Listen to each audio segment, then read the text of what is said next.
Assalamualaikum, hörmətli televizor görgüçülər. Dünya Uyğur Qurultayı Tor televiziyasının günlük xəbərlər proqramısına xoş gəldinizlər. Mən İftixar Abdurrashid. Hörmətli görürmənlər, tövəndə diqqətinizlər günlük xəbərlər proqramımızın təfsilatıda bolsun. Şərq Türkistandakı Xitay saqçı dairələrinin cəza lagerləri münasibətli intayın məxfi hüccətinin aşkarlanışı dünyanı dəhşətə düşürdü. Germaniyanın ən nüfuzluq mətbuatlardan biri hesablanğan Spiegel, yəni Əynək jurnalının bugünkü sonida e'lon qilingan və Şinjan saqçı arxivi deb nom berilgan mazkur hujjat Qashqar Koni shahar noyasida har xil töhmatlar bilan tutqun qilinib, jazo lagerlariga va turmalarga qamalgan minglagan Uyg'urning tafsiliy arxivi, tutilish sababi, qamalgan turma va lagerning adresi, ularning foto suratlari, turmalarda saqchilar tarafidan qiynayotganligiga doir ko'rinishlar, Xitoy amaldorlarining ularni jazolash, hatto o'ltirish haqida tushirgan maxfiy buyruqlari, hatto bu Uyg'urlarning chet ellik urug' tuqqanlarini aloqalash adreslari qatorliq noyat keng mazmunlarni o'z ichiga olgan bo'lib, chet ellik mutaxassislarning qarashicha bu hozir qadar Sharq Turkistondagi jazo lagerlariga munosabatli eng tafsiliy, eng ishonchli va eng zo'r hujjat bo'lib hisoblandi. Mutaxassislar Şinjan saqchi arxivi deb atalgan bu maxfiy hujjatning Xitoyning hozirgacha bozorga silib kelayotgan bizda jazo lageri yo'q, faqatli kasbiy tarbiyalash markazlari bor degan sapsatisini butunlay chirtib tashlaganligini va Xitoy hokimiyatining bu taqdek paket oldida o'zining jinoiy qilmishlarini va Sharq Turkistondagi jazo lagerlarining mavjudligini asla inkor qila olmaydiganligini ta'kidlashmoqda. Spiegel, yani Əynək jurnalının xəbər qilishicha bu məxfiy hüccətni nama'lum bir hacker Xitoy saqchi organlarining ishki kompyuter sistemini qo'lga tushirib, Washingtondagi kommunizm qurbonlari xotir fondining German tadqiqotchisi Adrian Tenz apandimga maxfiy yo'llab bergan va hech qanday haq talab qilmagan. Şinjan saqchi arxivi deb atalgan bu hujjatning rostlanganligini aniqlab chiqish uchun Germaniyaning Spiegel, Angliyaning BBC, Ispaniyaning El País, Fransiyaning Le Monde qatorliq dunyoga mashhur 13 axborot organining 30 dan ortiq muxbiri tekshirish olib borgan. Mazkur hujjatda ism familiyasi o'rin olgan Uyg'urlarning Gollandiya qatorliq davlatlarga bir qism urug' tuqqanlari bilan bevosita ko'rishgan. Ularmi vatanga tuqqanlarining turma va jazo lagerlarida ekanligini, ba'zilarining izdayraks g'oyib bo'lganligini dalillab bergan. Muxbirlar yana maxfiy hujjat o'rin olgan Sharq Turkiston go'zallikdan ortiq saqchi va hukumat organlariga telefon qilib uchur eganligan. Ya'ni ba'zi xalqaro texnik shirkatlar maxfiy hujjat o'rin olgan rasmlarning original bo'lib bo'lmaganligi haqida texnikalik tekshirish olib borgan. Umumyuzlik tekshirish natijasida Şinjan saqchi arxivining rostligi to'liq isbotlanib, bugun, ya'ni 24 may kuni Spiegel qatorli xalqaro axborot organlari tomonidan rasmiy yo'sinda dunyoga e'lon qilingan. Mazkur maxfiy hujjatning Birlashgan Davlatlar Tashkiloti Kishilik huquq komitetining oliy komissari Michel Bachelet dal Sharq Turkiston ziyorat qilayotgan bir paytda e'lon qilinishi kuchli diqqat qo'zg'adi. Dunyo Uyg'ur Qurultayining raisi Dolqun Isa apandim mazkur hujjatning oshkorlanganligi munosabati bilan istansimiz qilgan so'zda mundaq deb ko'rsatdi. Bugun xalqaro matbuotlar tomonidan Şinjan saqchi arxivi namlı bu məlumatın aşkarlanışı Xitay hükümetinin Şərqi Türkistan'da yapıyatқан erki qırğınçılık ve insaniyet karşı cinayetlerini ispatlap birdiğen plattek bir paket.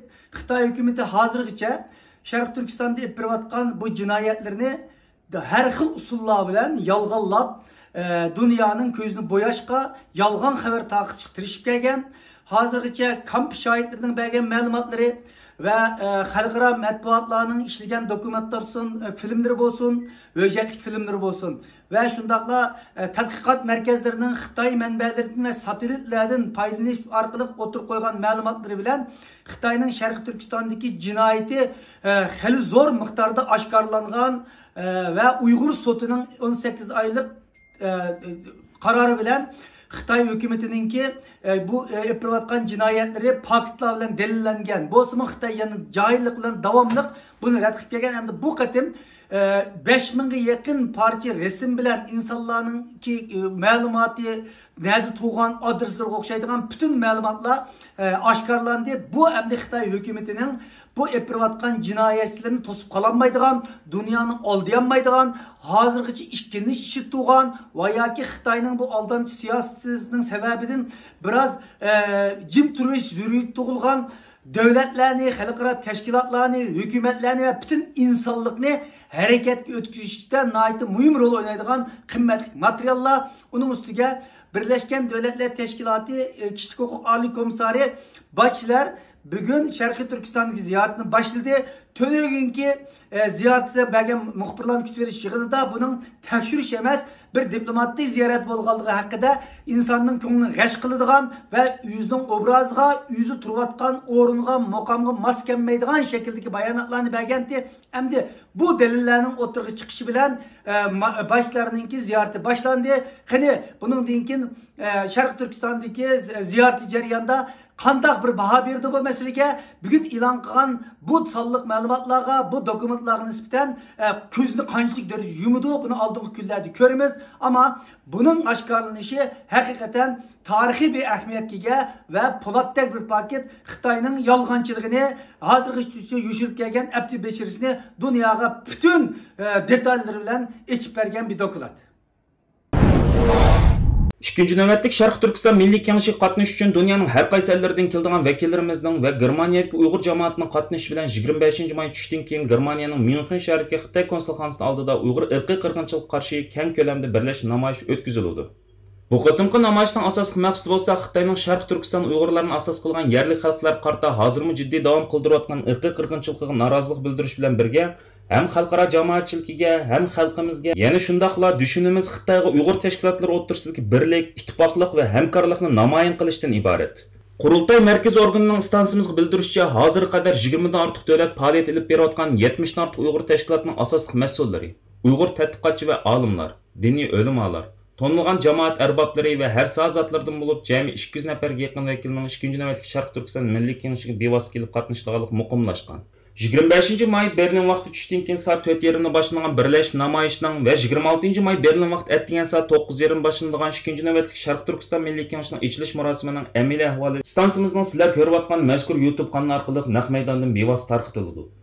Yig'in oraliqida stansiyamiz muxbirlari har qaysi ellardan kelgan vakillarimiz bilan naq maydon suhbati olib bordi. Stansiyamizning YouTube kanaliga a'zo bo'ling va bu tarix fursatini qochirmang. Birleşken Devletler Teşkilatı Kişilik Hukuk Komitesining Oliy komissari Michel Bachelet'ning 23 may kuni boshlagan va 28 maygacha davom qilgan Xitoy va Sharq Turkiston ziyorati g'arb matbuotlarining va xalqaro kishilik huquq tashkilotlarining muhim diqqat nuqtasiga aylandi. Dunyo qurultiyi va chet ellardagi Uyg'ur tashkilotlari Michel Bachelet xonimning bu qatimqi ziyoratini yaqindan kuzatmoqda. Michel Bachelet'ning 23 may kuni diplomatlar bilan o'tkazgan ekran yig'inida qilgan so'zida o'zining bu bir haftalik Sharq Turkiston ziyaratining tekshirish emas, balki Xitoy amaldorlari bilan ko'rishishni asos qilganligini bayon qilishi Dunyo qurultiyining va xalqaro kishilik huquq tashkilotlarining kuchli noroziligini qo'zg'adi. Xitoy Tashqi ishlar ministrligining bayonotchisi Wang Wenbinmo 23 may kuni Beyjingda o'tkazilgan muxbirlarning kutilish yig'inida Bachelet'ning Xitoy ziyoratiga axborot sohasining qatnashtirilmaydiganligini, bu ziyoratning ikki tarafning qo'shilishi bilan yip qoldi elib berilganligini bildirgan. Xalqaro kechirim tashkiloti 23 may kuni e'lon qilgan bayonotida BDT kishilik huquq oliy komissarining Sharq Turkistondagi insoniyat qarshi jinoyatlarni tekshirib ko'rish uchun bu xalqaro fursatni ching tutish kerakligini ta'kidlagan. Xalqaro kechirim tashkilotining bosh kotibi Agnes Kallamart bayonotda mundaq degan: Michel Bachelet'ning Xinjiang qilgan ziyorati bu rayondagi kishilik huquq dafsanchiligini hal qilishdagi xalqaro fursat. Bu yana Xitoy hukumatining haqiqatni yushirish urushlari qarshi ilib berilgan bir maydon jangdir. Halbuki 6 kun davomlashadigan bu ziyoratda u faqat Xinjiangdagi insoniyat qarshi jinoyatlarining yuzini sipab o'tib ketishi mumkin. Ammo hech bo'lmaganda Bachelet'ning ziyorati cho'qim Xitoyning rayondagi bostirishlarda ziyonkashlik uchirg'uvchilarga markazlashtirilishi kerak. Ya'ni Uyg'urlar va boshqa musulmonlar bostirishning nishoni bo'layotdi. Ularning chet eldagi oila taobatlari o'z urug' tuqqanlarining qayerda tutib turilayotganligini, ular uchun qanday usulda adolat talab qilishni bilolmay azoblanyotdi. Xalqaro kechirim tashkiloti va boshqa kishilik huquq tashkilotlari Xitoy doiralarining BDTning mustaqil kishilik huquq mutaxassislari bilan boshqa kishilik huquq nazoratchilarining Sharq Turkistonga kirishiga ruxsat qilishni ko'p qatim talab qilgan edi. Amerika Tashqi ishlar ministrligining bayonotchisi Ned Price oldingi haftalarda Amerika Tashqi ishlar ministrligining BDT kishilik huquq oliy komissari Michel Bachelet'ning Sharq Turkiston o'z ichiga olgan Xitoy ziyoratidan cho'nqir andish qilayotganligini bildirgan edi. Amerika Kengash palata a'zosi Edward Markey bilan Mitt Romney BDT kishilik huquq oliy komissarining bu qatimli Xitoy ziyoratining to'solg'usiz va nazoratsiz ilib berilish to'g'riliq chaqiriq qilgan edi. Ular bu vaqtda e'lon qilgan bayonotida mundaq degan: Biz Birlashgan Davlatlar Tashkiloti kishilik huquq oliy komissarining Xitoy Xalq Jumhuriyati hukumati bilan 4 yildak suhbatlashgandan keyin oxiri Xinjiang ziyorat qilishga boradiganlik to'g'risidagi xabarni qarshi olamiz. Uning Xitoy hukumatining rayondagi Uyg'urlar va boshqa millatlar qarta yurgizayotgan jinoiy qilmishlarini aniqlash jarayonida nazoratsiz, cheklimsiz ziyorat qilish intayin muhim. U ziyorati jarayonida ziyorat qilish huquq cheklangan yoki kontrol qilish uringan ahvollarni cho'qim xotirlashi va xalqaroga oshkorlashi kerak. Dünya Uyghur Qurultayının reisi Dolqun Aysa Efendi bu vaqt matbuotlar qilgan so'zida Michelle Bachelet xonimning bu ziyorat jarayonida Xitoyning bir amaldori bo'lib qolmasligini, BDT kishilik huquq komitetining oliy komissarlik vazifasini unutib qolmasligini umid qilaman deb ko'rsatdi. Kishilik huquqni ko'zatish tashkilotining Xitoy ishlari mas'uli Sophie Richardson xonim bu vaqtda to'xtalib mundaq dedi. Bu ziyorat faqatla Michelle Bacheletning yoki uning kishilik huquq ishxonasining ishonchlik darajasini qandaqligini ko'rsatib bermaydi. Balki uningdanmi muhimi butkul BDT kishilik huquq sistemasining zodi qandaq yuritilganligini va kishilik huquq masalalarini hal qilishda uning zodi qanchalik funksiyaga ega bir organ ekanligidek haqiqiy yuzini ko'rsatib berdi. Ammo biz yanala uning bu hafta oxirida nima deydiganligiga qaraymiz. Bloomberg xabarlarining xabarga asoslanganda BDTning bir amaldori Michelle Bacheletning Sharq Turkiston bir tutib turish markazini ziyorat qilganligini va Xitoy hukumat doiralari bilan mustaqil ko'rishdiganligini dalillagan. Xabarga qaraganda Bachelet yana Sharq Turkiston haqida kechiktirilgan doklad va bu ziyorat haqida ayrim-ayrim holda doklad tayyorlaydiganligini bildirgan. Ammo har ikkisining e'lon qilinish vaqtini aytmagan. Amerika Tashqi ishlar ministrligi BDT kishilik huquq oliy komissari Michelle Bacheletning Sharq Turkiston o'z ichiga olgan Xitoy ziyaratidan cho'nqur andish qildiganligini bildirgan. Amerika Tashqi ishlar ministrligi bayonotchisi Ned Price'ning aytishicha, Amerika Michelle Bacheletning bu ziyaratidan umid kutmaydi ekan.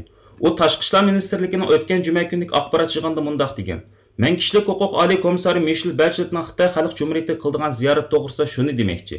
Biz boshlanish oldidagi bu ziyoratdan cho'nqur andish qilamiz. Bizning tushunishimizcha, uning ziyoratda duch keladigan plandagi cheklamalarga asoslanganda, biz Xitoy Xalq Jumhuriyatining Xinjiangdagi kishilik huquq muhitini to'liq, kontrolsiz baholashni qanot yaytirish uchun kerakli bo'lgan zarur tekshirishlarni elib berishga kapolat qildiganligini kutmaymiz." Ned Price yana kishilik huquq oliy komissarining cho'qim harakat qilishi va uning mustaqil harakat qilishiga yo'l qo'yilishi kerak deb qaraydiganligi va kishilik huquq oliy komissarining kishilik huquq vaziyatini obyektiv bo'lgan faktlar bilan doklad qilish kerak deb qaraydiganligini aytgan. Michelle Bacheletning Xitoy ziyorati Uyg'ur tashkilotlari va xalqaro kishilik huquq tashkilotlarining cho'nqur gumon va tanqidlar ichida boshlangan. Ned Price bayonotida yana oliy komissarning Sharq Turkistondagi vahshiylik va boshqa kishilik huquq dafsanchiliklariga oid munozara talab qilmaydigan faktlar oldida davomli sukut turishi cho'nqur andish qilarlik ekanligini eskartib, Amerika Xitoy Xalq Jumhuriyati doiralarining musulmonlarni asos qilgan Uyg'ur va Xinjiangdagi boshqa etnik diniy guruhlar qarta ilib berayotgan irqiy qirg'inchilik va insoniyat qartilgan jinoyatlardan davomli qattiq andish qiladi degan. Aziz ko'rurmanlar, yuqorida Dünya Uyghur Qurultayı Tor televiziyasining kundalik xabarlar programmasini diqqatingizga sundik. Keyingi qitimli programmamizda ko'rishaylik. Omon bo'lgaysizlar. Stansiyamizning YouTube kanaliga a'zo bo'lishni unutmang. Xayr xo'sh.